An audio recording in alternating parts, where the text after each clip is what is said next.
এনদে 200 এনদে 100 এনদে 50 দিতেই আছে দেখে খারাপ উঠটা হইলো কোনানো আমি তো বুঝি নাই মিডিয়া জন এই যে রং ছড়া দিছে এই রং ছড়ারই কোনো মানি আছে নেত্রকোনার জনপ্রিয় কন্টেন্ট ক্রিয়েটর রিপন মিয়া যিনি রিপন ভিডিও নামে সামাজিক মাধ্যমে পরিচিত সহজ সরল জীবনযাপন ও বাস্তবধর্মী কথাবার্তার কারণে অল্প সময়ে লাখো অনুসারীর মন জয় করেছেন তবে হঠাৎ পাওয়া এই জনপ্রিয়তার ভিড়ে পরিবারের সঙ্গে রিপনের সম্পর্ক নিয়ে তৈরি হয়েছে নতুন বিতর্ক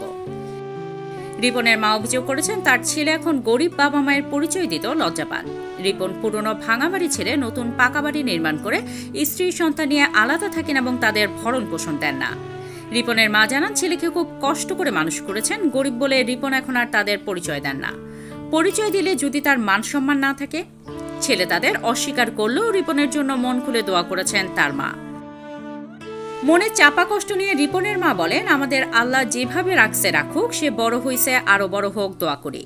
এই কন্টেন্ট ক্রিয়েটরের মা নিশ্চিত করেন রিপনের বিয়ে পারিবারিকভাবে হয়েছে এবং তার এক ছেলে ও এক মেয়ে রয়েছে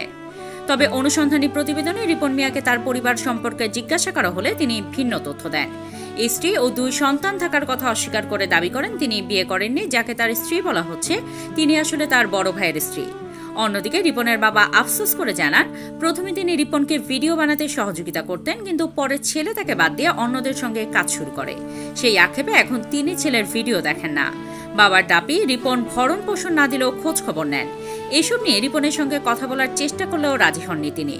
তবে বাবা মাকে ভরণ পোষণ না দেওয়ার বিষয়টি মিথ্যা বলে দাবি করেন রিপন মিয়া এর আগে তার নিজের ফেসবুক পেজে দেয়া এক পোস্টে সাংবাদিকদের বিরুদ্ধে নানান অভিযোগ তুলে ধরে লেখেন অনুমতি ছাড়া সাংবাদিকরা তার ঘরে প্রবেশ করে পরিবারের সদস্যদের ভিডিও করেছেন